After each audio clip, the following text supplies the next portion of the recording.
Hoje nós vamos ter aquela conversa sobre o desenvolvimento saudável, o cuidado com as crianças de 0 a 6 anos, a primeira infância. Para conversar sobre isso, estamos aqui com Maria Lúcia Lara, consultora pedagógica do projeto de Mãos Dadas, do CECIP, Isabel Abelson, psicóloga e consultora do Unicef, e Marisa Maia, psicanalista e consultora da estratégia Brasileirinhas e Brasileirinhos Saudáveis. Uma primeira infância saudável é uma infância de garantia de direitos. É a criança ter direitos de brincar, de sorrir e ter direito ao colo. É aquela que pode se saber infância, que pode ser acolhida na sua ternura. Eu queria que a gente começasse conversando um pouco sobre a importância desse período, né? E principalmente da importância da priorização desse período para as políticas públicas. Não tem como você ter um país desenvolvido, um futuro, né, de país e mesmo de presente, sem investir nessa base do humano. É impensável que não se invista na saúde integral da criança de 0 a 6 anos. Impensável. O marco legal, né, essa lei nova que foi sancionada, é algo de muito importante, porque é uma lei de valorização da primeira infância. Esses 6 primeiros anos, eles vão ser determinantes para o resto da vida do sujeito, né? E aí, se a gente pensar que isso tem que estar associado a políticas públicas, associado ao orçamento da cidade, associada a cuidar de criança, a proteção. Se a gente começa a ter uma conversa de adultos sobre primeira infância, a gente vai saber muito mais proteger e garantir um bom desenvolvimento. E políticas articuladas, né? Em que vejam a criança de uma maneira integral, né? Então, você tem a educação, você tem a cultura, você tem o meio ambiente, né? Então, os projetos urbanísticos que estão pensados, né? Vou pensar a cidade, que aspectos da pracinha eu vou pensar para as crianças daquele bairro. Eu não posso deixar de falar da Política Nacional de Atenção Integral à Saúde da Criança, que acabou de ser homologada ano passado, né? O Brasil não tinha uma política nacional de atenção à saúde da criança e agora tem. O próprio programa antigo de saúde da criança, ele estava muito voltado para a questão da sobrevivência, né? Da mortalidade infantil. Então, tinha um conjunto de ações, mas às vezes eram ações isoladas, né? Eu acho que essa reflexão dessa integralidade, né? Porque as políticas, elas são isoladas quando a gente também pensa o sujeito fragmentado, né? A gente precisa pensar ele mais integrado. Então, quando a gente fala, por exemplo, de ambiente saudável, tem tanto a questão urbanística quanto esse ambiente interno, né? Esse ambiente em casa, essa questão da construção desses vínculos, né? Que são tão importantes para a criança, né? Quando a gente vai capacitar educadores de maneira geral. O que é que vocês acham que são os temas prioritários? Eu acho que um tema prioritário quando se fala de criança é brincar. Assim, brincar e escuta de criança. Às vezes, assim, escutar a criança não significa, assim, fala aí que eu estou te escutando. Né? Assim, não é isso. Assim, é a gente poder ser tocado pelo que o outro diz. Tintim, vamos na casa da vovó depois da música? Vamos? Música. Da nossa casa até a casa da avó são 2 quadras. Pra mim, calçada, ferragem, mercadinho e chegou. Pra Valentim, pedrinhas, árvores, pedras soltas que toda vez tira e coloca, buscar encaixe. 2 ruas atravessadas para dar mão para mamãe. Poças d'água, pisoteia, alegra, refresca. Ai, que água suja, dizem uns. É água de chuva, meu caro. Ai, que delícia, apontam outros. Titi nem liga. Só pisa, pisoteia. Eu acho que isso é uma questão primordial na relação com a criança, sabe? A gente poder escutar a criança de verdade, né? E poder ter espaços, garantir espaços de interação e de brincadeira. Um ingrediente importantíssimo nisso que você está falando é a questão da empatia, né? Quer dizer, é uma escuta empática, né? Não é uma escuta só, eu escuto para depois fazer o que eu quero. Lá na BBS a gente até tem chamado a partir de um pensador psicanalista, que é o Winnicott, né? A criação de ambientes facilitadores, né? Porque esse ambiente, né, se preocupa muito hoje com o estímulo mecânico, né? Mas a coisa dessa liga do afeto, da escuta empática, dessa tecnologia relacional, no fundo, ela é sempre um pouco negligenciada, né? Quantas vezes o pai vem com um carrinho feito de lata, né? E monta um avião, E por que não valorizar esse brinquedo? Por que esse brinquedo não fazer parte da recreação, do cantinho da brincadeira na creche? Tem uma estratégia que eu gosto bastante, chamada Semana do Bebê, né? A Semana do Bebê é uma ação de mobilização, né? Onde se para pensar sobre a primeira infância, né? Ano passado a gente fez a Semana do Bebê dentro do Presídio Feminino do Rio de Janeiro. Agora a gente vem fazendo a Semana do Bebê dentro do DEGASE, que é o sistema das medidas socioeducativas, né? Então, assim, como assim a gente pensar paternidade e maternidade nas meninas adolescentes e que não tem convivência nenhuma com seus filhos? A maioria dessas crianças nem tem o registro civil, né? Então, a gente vem com esses desafios. Como é que se promove relações, como é que se promove encontros, né? Quando não houve nenhum encontro sequer ainda, esse encontro do afeto. E, ao mesmo tempo, né, Isabel, a preciosidade disso, né, de você poder dar um começo diferente para essas crianças, né? Eu estava me lembrando de uma situação que é anterior a isso, né, que era de uma maternidade, a gente estava discutindo paternidade, e o pessoal de uma maternidade estava comentando que muitas vezes as mulheres internavam para parir e o serviço social ia lá conversar, né? Se o pai está envolvido ou não, e ela às vezes falava assim, eu nem contei para ele que eu estava grávida, ou então a gente brigou e eu não o vejo há meses, e ela falava assim, você quer que eu ligue para ele?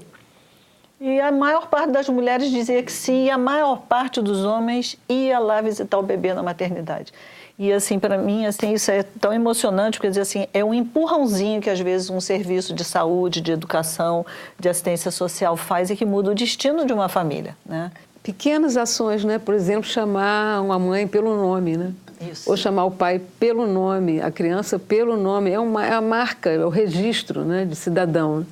E como é difícil que se conseguir isso, tanto nas creches, nas escolas, nos serviços de saúde, né? Isso é uma intervenção precoce da melhor qualidade, não toma tempo, é simplíssimo, mas por algum motivo a gente torna invisível aqueles até que estão na assistência, né? Estava me lembrando da visita domiciliar que eu acompanhei uma vez naquele projeto do PIN, né? E eu achei muito interessante observar assim, como é que esses educadores se comportavam. Quer dizer, eles percebiam a rotina da criança, eles ouviam também o que essa criança trazia e o que essa família trazia sobre a criança, o que ele está gostando de fazer, o que ele está sinalizando. E a partir daquilo ali, eles faziam a sua proposta, né? Então, uma coisa simples, mas que faz total diferença como estratégia de empoderamento também daquela família, né? Porque senão parece que a gente tem sempre que trazer outras coisas, né? E não construir a partir daquilo que está ali, aquilo que se tem. O livro tem sido um elo mediador, um elemento mediador desse afeto, dessa aproximação. Quantas e quantas vezes a gente usa a estratégia de contar uma história no encontro com a família para que eles tenham e experienciem a emoção que a criança sente ao ouvir uma narrativa. O adulto cuidador, seja em qualquer campo que ele esteja, ele precisa entender que ele saiu da infância, mas a infância não saiu dele. Ah, que legal. Entende? Isso eu acho fundamental, porque quando você percebe isso, você consegue fazer empatia, consegue entender qual a importância daquilo, aquilo outro, né? Consegue ter essa liga de afeto que a linguagem lúdica exige, né? A linguagem lúdica exige isso. Eu acho que a criança aprende muito mais brincando. Eu, nesse momento, sou avó, né, de duas crianças, então sou grande frequentadora de pracinhas e parques, etc. E, obviamente, quando a criança está na pracinha, o que é que ele quer? Ele não quer só ficar subindo no trepa-trepa, no escorrega, ele quer que você o veja. E eu fico vendo grande parte, né, das pessoas que estão acompanhando, sejam familiares, sejam babás, no celular. E essas crianças não recebem esse olhar. Tem uma pesquisa incrível, com mais de 1000 bebês, colocando um eletrodo na chupeta que o bebê usava, bebês de 7 dias, e projetando na parede slides de figuras, né? Muito rapidamente, esses bebês de 7 dias aprendem a trocar o slide a partir da sucção. E, além disso, o slide que eles mais param e que eles se demoram mais é no rosto humano. Na gestalt do rosto humano. Então, eu acho que isso também fala da questão da comunicação, né? E da criança que quer o olhar humano. Ela quer o olhar humano o tempo todo, né? A gente precisa do olhar do outro. Imagina uma criança, né? Então, ela o tempo inteiro lá, olha para mim, olha como eu pulo bonito, olha como eu faço isso, né? E se a gente não der esses feedbacks, né? De bom, legal, cuidado, vem cá, né? Como é que ela se constrói? Por exemplo, a questão da valorização do cabelo das meninas negras, né? Que eu acho que é a coisa mais linda, né? Pode parecer pouco, mas isso tem um impacto na vida das pessoas enorme. Como valorizar a autoestima das crianças? Como orientar as famílias nesse sentido? A autoestima é construída, né? Quer dizer, virtualmente a gente nasce com a possibilidade, e aí eu acho que a questão do reconhecimento, que é o que você está falando, né? O reconhecimento. Um desenho de uma criança nem sempre é o melhor desenho dela também, né? Então, assim, tem um abuso também do elogio, do que está tudo ótimo, que você é genial, você é maravilhoso o tempo todo, que, na verdade, invalida a dimensão de reconhecimento. A criança não consegue construir autoestima se ela faz um rabisco, já sabe que o pai vai achar lindo e mostra lá para o pai, para a mãe e tal. Eu estava pensando na questão dos limites, né? O que a gente recomenda, né? Quando a gente faz um trabalho educativo, né, com as famílias, em termos de limites? O limite, ele é tão estruturante, né? Assim, e aí o limite de dizer sim, dizer não, né? Porque o limite não é só dizer não para o outro, né? Mas ele é uma peça importante nesse desenvolvimento que a gente vem falando. Eu acho também que a gente se acostumou a achar que limite é só disciplina, né? É também, né? Mas limite é contorno. Então, eu acho assim que antes de chegar até... Eu acho que tem um abuso do não também, assim como tem um abuso do sim. No sentido assim, a gente começa a dizer tanto não para um filho que os filhos também já não conseguem lidar, mas o que é de verdade, o que é, entende? O que é de mentira, o que é não por não, o que é sim por sim.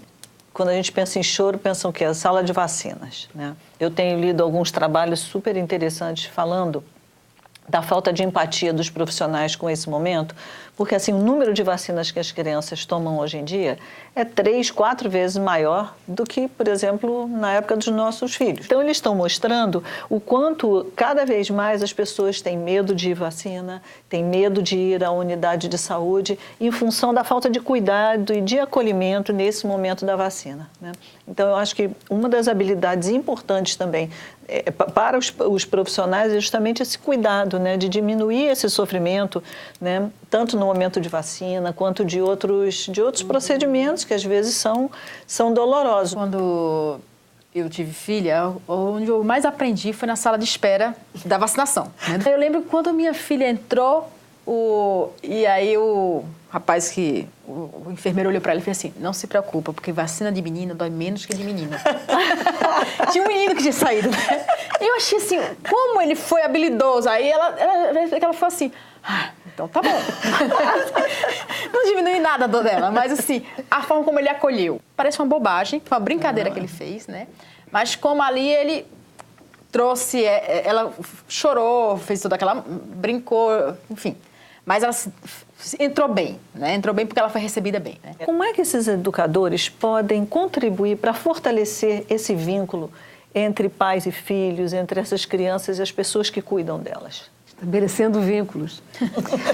Eu acho que tem uma questão que é fundamental na primeira infância, que é onde se desenvolve a maior parte das habilidades do ser humano. É um momento ouro de investimento para criar um adulto responsável, um adulto solidário, um adulto falante, um adulto alegre, empático. E precisam, sobretudo, de uma sociedade que tenha esse compromisso, né, para garantir esses direitos, né? Precisam ser protegidas também, né? Precisam ser protegidas.